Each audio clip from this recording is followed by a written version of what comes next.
días, profesor. Junto con mis compañeros vamos a hablar sobre la pauperización laboral.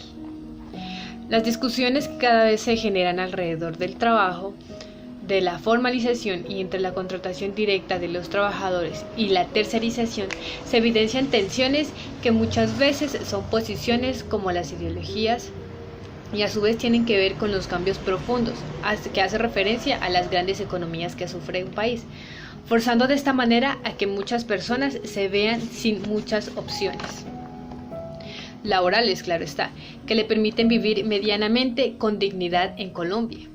Esta situación se presenta desde hace muchas décadas en este país tercermundista, donde a sus ciudadanos se les da un trato indigno, con pocas oportunidades, de donde la inestabilidad laboral está siempre presente.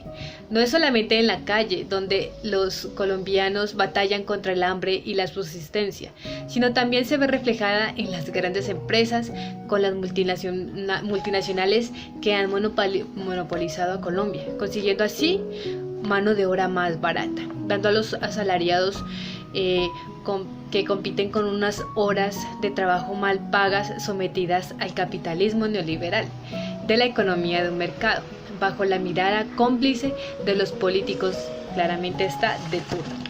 Entonces podemos ver que estas causas son muchas las que hacen que haya desempleo en Colombia, que precisamente es la falta de educación, que en Colombia se le apuesta más a la guerra que a la educación.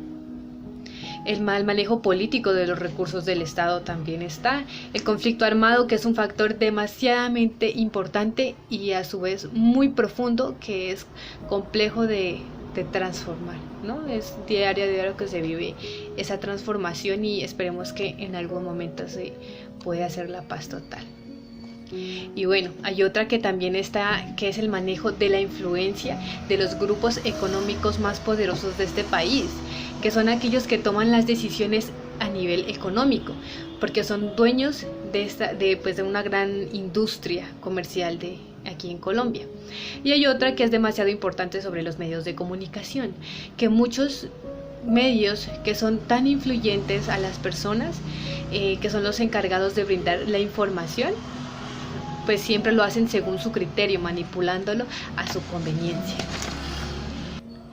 Y bueno, ni qué decir que aquí en Colombia esto afecta bastante, pues porque muchas personas que sobreviven de un salario mínimo son con altas tasas de desempleo. Así que los colombianos en muchas ocasiones tenemos pocas probabilidades de generar ingresos que nos permitan financiar nuestro consumo y así poder generar un ahorro. Pues es compleja esta situación porque aún la desigualdad se encuentra presente. Entonces aquí cierro y continúo con mi compañero Carlos. Hola a todos. Hagámonos una pregunta. ¿Es la precarización laboral un problema social, económico y político? La respuesta es un rotundo sí, en todas sus dimensiones. Y la razón de todo radica en que profundiza los índices de pobreza y genera desequilibrio social debido a la acumulación de grandes riquezas del dueño del capital. Al haber tanta demanda laboral, el capital se presenta como la única solución.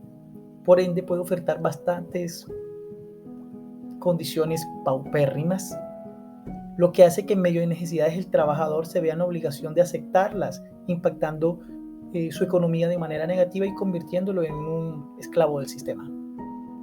Es así como el trabajo se hace intenso, aumentan las exigencias en pro de la producción capital más no de la producción trabajo, lo que llamamos el esfuerzo de trabajo, aumentan las jornadas laborales sin compensación alguna, aparecen las reducciones salariales, el trabajo que antes hacían varias personas comienza a hacerlo una, y esto no se le reconoce a la persona como lo debería. Es un chiste lo que termina reconociéndosele por esto.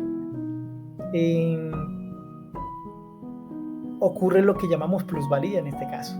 Y en medio de la precarización aparece el miedo a perder el trabajo.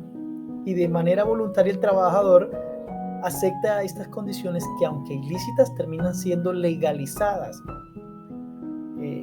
por el mismo Estado, en pro de los beneficios económicos del capital.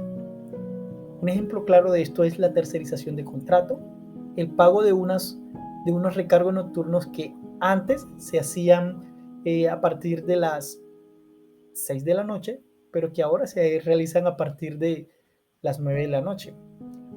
En la implementación de un término que usan mucho últimamente, que es que empleado de confianza, para no incluirlo en el pago de muchos beneficios que la persona debería recibir, entre otras.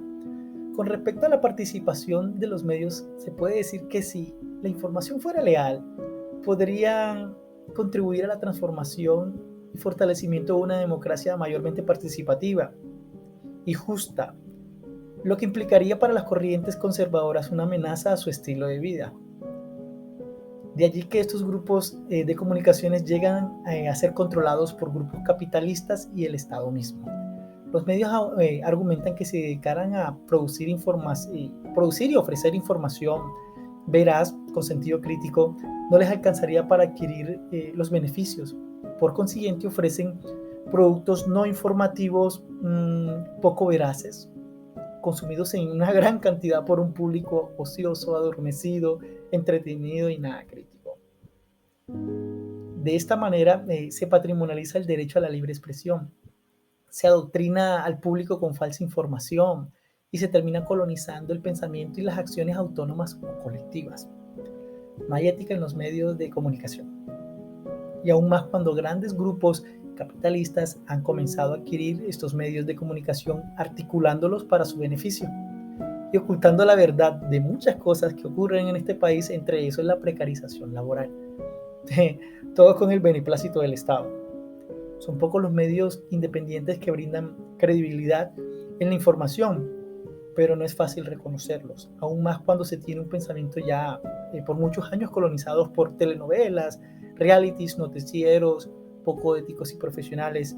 Y lastimosamente toca decirlo, pero el fútbol es también una herramienta para adormecer a un pueblo, para distraerlo de las verdaderas necesidades de lo que ocurre en el país.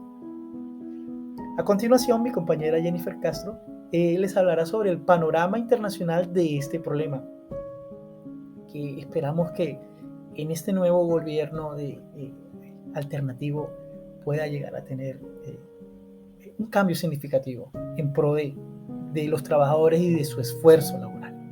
Muchas gracias.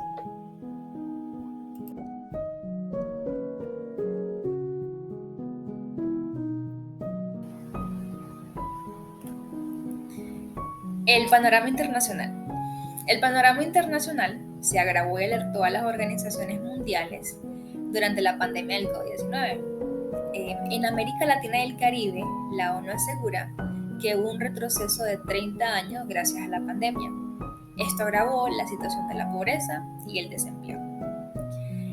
La falta de trabajo decente, junto al aumento del desempleo y la persistencia de las desigualdades, hace y hizo cada vez más difícil que las personas construyan una vida mejor gracias a su trabajo, y es una realidad de la que todos estamos conscientes.